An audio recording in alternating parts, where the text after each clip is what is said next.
Hi, my name is Irene Bell, and today we're going to talk about the application EduCannon in Edmodo. So the apps in Edmodo are super nice because they create a single sign-on for students and teachers. So and this is with any app.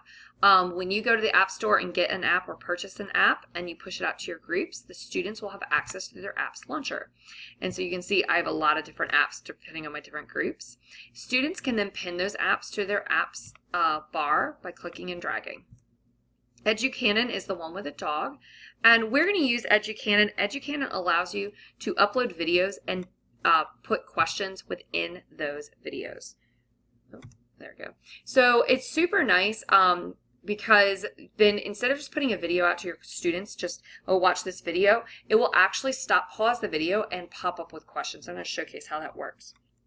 So with this app, I selected 4 groups. It was a free app. It is a free app. I want to emphasize free app in Edmodo. And so I put it with 4 different groups of mine. So I've already had it assigned to 2 of the groups, but let's say my Apps at Edmodo group, I wanted to go ahead and assign an EduCannon bulb in there. I could select the plus sign here to add these groups and as classes.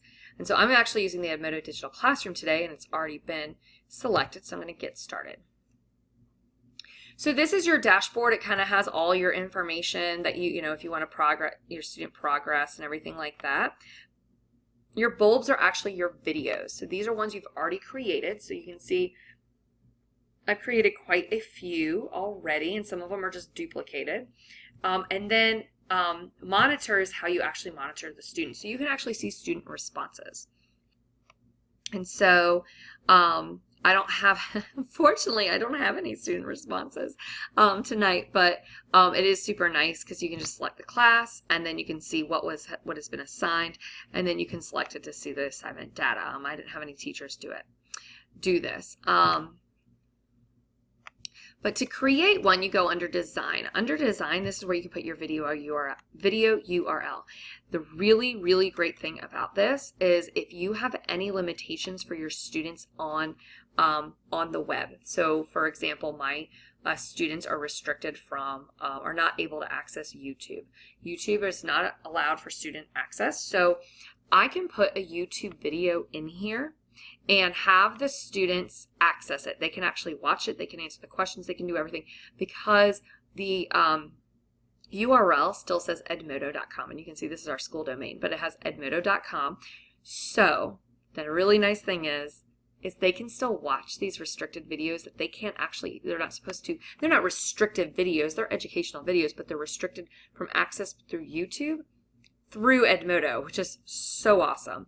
Another way you can do it is if you didn't want to have to create one, but you wanted to find one already created, you can look through these pre-made bulbs and the video channels. There's so many already created, and there's such awesome resources. I highly suggest browsing those if you ever have time.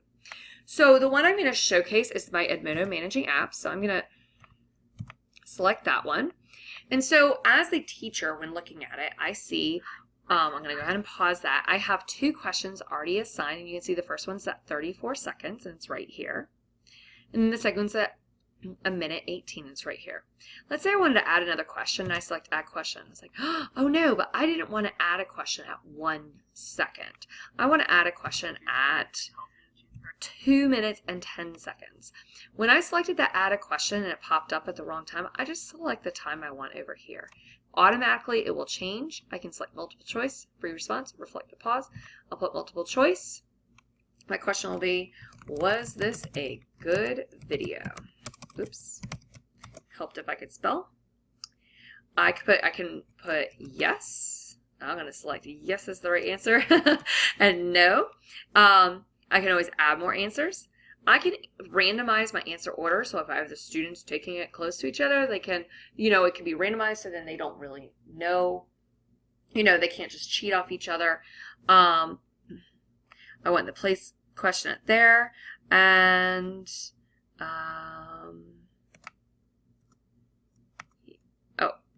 so I have to select place question at 2:10, and so save at 2:10.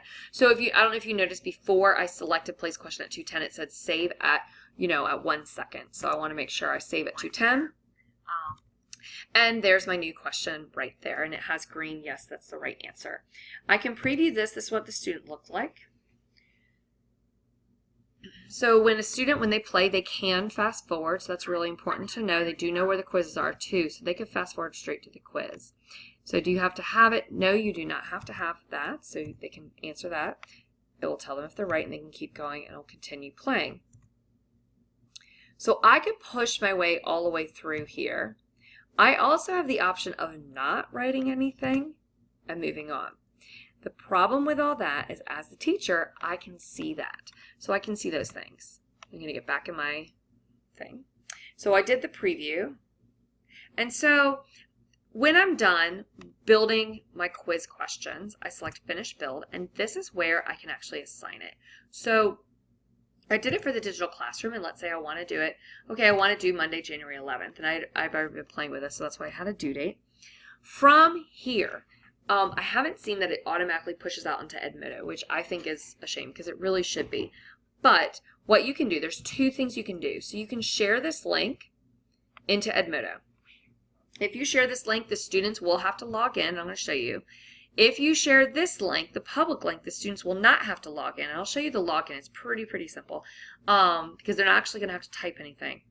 But if they do the public link, if you do the public link, you're going to have to add a question name or something like that, just so you know who it is. Whereas if you share this link and add, one more step, then you don't have to put that name. So I'm going to go back to my Edmodo group. You can see here's the app. I'm going to close the app out. Hi, my name is Irene Bell, and in this screencast, we're going to look at... It started going, so I got to pause it. The right toolbar. Okay, so I copied the private link on my note. I'm going to link the private link. I'm going to call it EduCannon assignment and put maybe tomorrow's date. And then please watch the video and answer the questions. I send that out. And then here's my assignment. So when the students answer, now this is the student link that I selected, not the public link. It's going to ask me to log in because I'm not going, I went through the link, not the app. So, but when it gets here, the students can just select Edmodo. Now it's going to log me in as the teacher, not the student. But for the students, they would go straight to this bulb, and they would go straight to this view. Hi, my name is Irene. Let me go ahead and pause that.